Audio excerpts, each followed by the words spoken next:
দাদা, মুখ্যমন্ত্রী আজকে সাংবাদিক সম্মেলন করলেন এবং সেখান থেকে তিনি বললেন যে এই যে যারা বলছেন এখনও যে পরীক্ষায় বসবেন না, পরীক্ষায় বসবেন না, মুখ্যমন্ত্রী তাদের বলছে আপনারা তো কাজ করছেন, কাজ করুন। অপশন এ হলো যে রিভিউ পিটিশনে সরকার পাঠিয়েছে, বা সেখানে যদি কিছু না হয় তাহলে অপশন বি রয়েছে, বিজ্ঞপ্তি জারি করা হবে 21শে মের মধ্যে, এবং তারপরে যে পরীক্ষা পদ্ধতি এবং তারপরে নিয়োগ পদ্ধতি সরকারের পক্ষ থেকে করা হবে।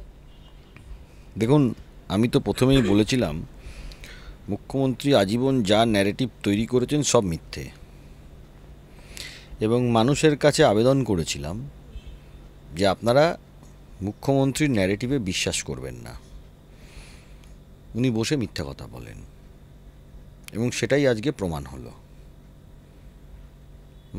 প্রত্যেকটা মানুষের কাছে আমি ভবিষ্যতেও অনুরোধ করব, মুখ্যমন্ত্রী মমতা বন্দ্যোপাধ্যায়ের কথা বিশ্বাস করবেন না। সারদায় 22 লক্ষ মানুষ প্রতারিত হয়েছেন, এসএসসিতে 22 লক্ষ পরীক্ষার্থী প্রতারিত হয়েছেন, 26,000 শিক্ষক শিক্ষিকা এবং শিক্ষাকর্মী তারাও প্রতারিত হয়েছেন। সুপ্রিম কোর্টের রায় মেনে মুখ্যমন্ত্রীকে ঘোষণা করতে হয়েছে যে আজকে তিনি নতুন অ্যাডভার্টাইজমেন্ট দেবেন।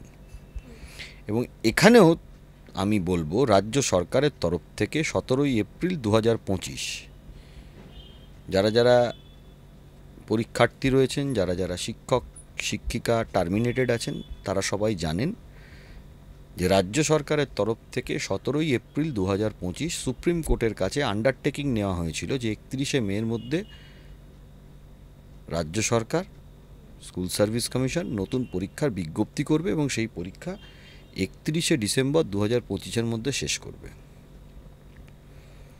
এটা আমাদের কথা নয়, এটা সুপ্রিম কোর্টে রাজ্য সরকার কনসেন্ট দিয়েছে, তাই রায় এখানে অপরিবর্তিত থাকার সম্ভাবনাই বেশি। কারণ আমার জীবনে জানা নেই কনসেন্ট দেওয়ার পরে রায় কোনো সময় অপরিবর্তিত হয়েছে। মুখ্যমন্ত্রী এইসব রিভিউয়ের ন্যারেটিভ, এই সব ভাবি যাবি ভুলভাল কথাবার্তা, তিনি অনেক কিছু বলছেন। রিভিউয়ের স্কোপ খুবই কম এবং সেটা আন্ডারটেকিং দিয়ে দেওয়ার পরে, রাজ্য সরকারের তরফ থেকে আন্ডারটেকিং দিয়ে দেওয়ার পরে তার স্কোপ একেবারে নেগলিজেবল বলতে যেটা বোঝায়, বা নেই বললেই চলে বোঝায়, এর মানে সেটাই দাঁড়ায়।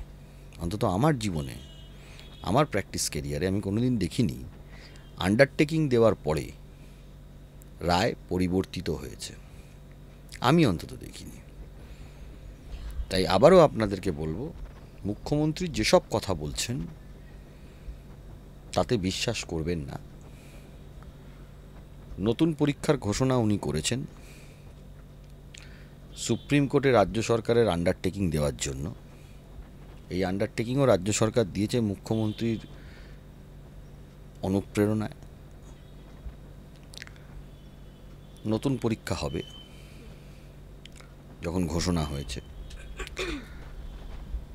আজও পর্যন্ত কারা জেনুইন ক্যান্ডিডেট সেটা মুখ্যমন্ত্রী কিন্তু বলতে পারলেন না।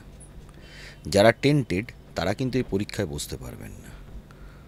উল্টো যদি এটা আমরা দেখি, আমরা না মানে আদালতের নজরে আসে যে টেন্টেড যারা ক্যান্ডিডেট তারা আবার পরীক্ষায় বসেছে, আমি বারবারই বলছি, আবারও বলছি আপনাদের মাধ্যমে, ভয়ঙ্কর পরিস্থিতির দিকে চলে যাবে। উনি যতগুলো কথা প্রেস কনফারেন্স বলেছেন, উনি আবার অনেককে শাসালেন। এইটা নিয়ে আমরা সুপ্রিম কোর্টে যাব, প্রয়োজনে আমরাও সুপ্রিম কোর্টে যাব। যেদিন রায় বেরিয়েছিল আপনি বিচার ব্যবস্থাকে হুমকি দিয়েছিলেন, সেটার রেকর্ডিংটাও আমাদের কাছে আছে, মনে রাখবেন মুখ্যমন্ত্রী। যেদিন রায় বেরিয়েছিল সেদিন আপনি বিচার ব্যবস্থা নিয়ে কি কথা বলেছিলেন সেটার রেকর্ডিংটাও আছে। তাই হুমকি দেবেন না, আপনার হুমকিকে আমরা ভয় পাই না। আমাদের মৃত্যু ভয়ও নেই, জেলের ভয়ও নেই। এ রাজ্যের পুলিশকেও ভয় পাই না, পুলিশের গুলিকেও ভয় পাই না। এটা মনে রাখবেন মুখ্যমন্ত্রী। মুখ্যমন্ত্রী তো বললেন যে যারা টেন্টেড, যাদের সুপ্রিম কোর্ট বলেছে তারা চাকরিতে বসতে পারবে না, তারা শিক্ষা ডিপার্টমেন্টে না থাকুক, তাদের জন্য অন্য ডিপার্টমেন্টে তিনি ব্যবস্থা করে দেবেন। আবারও বলছি, মুখ্যমন্ত্রীর আশ্বাস যদি কেউ বিশ্বাস করেন ঠকবেন। মুখ্যমন্ত্রীর আশ্বাস যদি কেউ বিশ্বাস করেন ঠকবেন। আজকে যখন আলটিমেটলি অ্যাডভার্টাইজমেন্ট মুখ্যমন্ত্রী বার করলেন, তার মানে উনি আজীবন মিথ্যে আশ্বাস দিয়ে রেখেছিলেন। এটা প্রমাণিত হয়ে গেল, উনি প্রমাণিত মিথ্যেবাদী। আজীবন আমরা বলতাম, বিভিন্ন লোক বলতো মিথ্যে কথা বলেন, প্রতারক, আজকে প্রমাণিত মিথ্যেবাদী প্রমাণ হলেন। তাই মুখ্যমন্ত্রী যে হুমকিটা দিলেন, আমরা বলছি আপনি যখন বিচার ব্যবস্থা সম্বন্ধে যে মন্তব্যগুলো করেছেন হাইকোর্ট এবং সুপ্রিম কোর্ট সম্বন্ধে, সেই রেকর্ডিং আমরাও প্রয়োজনে আমাদের কাছে আছে, সুপ্রিম কোর্টের কাছে আমরা দেখাবো। হুমকি দেবেন না আপনার চেয়ারে বসে। আপনার হুমকি, আপনার চোখ রাঙানিকে আমরা ভয় পাই না। গুলি খেতে প্রস্তুত, আমরা গুলি খেতে প্রস্তুত, আমরা জেল যেতে প্রস্তুত। ক্ষমতা থাকে তুলে নিয়ে যান। যারা অলরেডি অযোগ্য প্রমাণ হয়ে গেছে তারা কি কোনোভাবে সরকারি চাকরি পাওয়ার যোগ্য? দেখুন, সুপ্রিম কোর্টের রায় অনুযায়ী অযোগ্যরা 2016 সালে সিলেকশন প্রসেসে বসতে পারবে না। পরবর্তী পরীক্ষায় বসলে কি হবে, তারা যখন অযোগ্য হিসাবে ডিক্লেয়ার হয়েছেন, সেটা যে সিলেকশন প্রসেস হবে, সেই সিলেকশন প্রসেসে যা আইন আছে সেই অনুযায়ী চলবে। অযোগ্যরা পরীক্ষায় বসতে পারবেন না। এবং ইচ্ছাকৃতভাবে মুখ্যমন্ত্রী নিজে এই যোগ্য অযোগ্যকে গোলাচ্ছেন, কারণ আজ অবধি যোগ্য অযোগ্য লিস্ট কিন্তু প্রকাশিত হয়নি। এই লিস্ট প্রকাশিত হলো না, এবং এই নতুন পরীক্ষায়ও যদি আবার অযোগ্যরা পরীক্ষায় বসে যায়, তার যে ভয়ঙ্কর পরিণতি হবে, বারবারই বলছি ভয়ঙ্কর পরিণতি হবে। আমি যে কথা, যতগুলো কথা এখনো অবধি বলেছি মিলেছে। তার যে ভয়ঙ্কর পরিণতি হবে, পশ্চিমবাংলা পুরো ধ্বংস হয়ে যাবে। বারংবার মুখ্যমন্ত্রীর অযোগ্যদের প্রতি এত সহানুভূতি কেন? তিনি প্রথমে নেতাজি ইন্ডোরের যে বৈঠক, সেখান থেকে বললেন যে অযোগ্যদের নিয়ে আমি আলাদা একটা বৈঠক করব, পরে আগে যোগ্যদেরটা সামলে নিই। এখন তিনি বলছেন যে অযোগ্যরা যারা আর কি টেন্টেড প্রমাণ হয়ে গেছে, যাদের টাকা ফেরত দিতে বলা হয়েছে, তারা এই প্যানেলে না বসতে পারুক, তাদের জন্য অন্য ব্যবস্থা করা হবে, অন্য ডিপার্টমেন্টের কথা ভাবা হবে। অর্থাৎ মুখ্যমন্ত্রীর অযোগ্যদের প্রতি এত সিম্প্যাথি কেন? দলের লোক টাকা খেয়েছে, তাই 50 কোটি টাকা কোথা থেকে বেরিয়েছিল? 50 কোটি টাকা কার বান্ধবীর ঘর থেকে বেরিয়েছিল? কার বান্ধবীর ঘর থেকে বেরিয়েছিল? বান্ধবীর ঘর থেকে বেরিয়েছিল কার? সেই টাকাগুলো কোথায় গেল?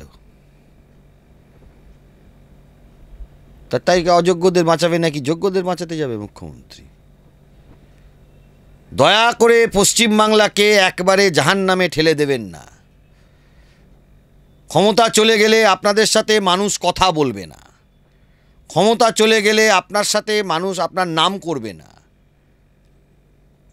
এর থেকেও খারাপ পরিস্থিতিতে নিয়ে যাবেন না। এরপরে কিন্তু মানুষ যদি 50 লক্ষ মানুষ রাস্তায় নেমে পড়ে না, আপনি এখানে মুখ্যমন্ত্রী থাকতে পারবেন না।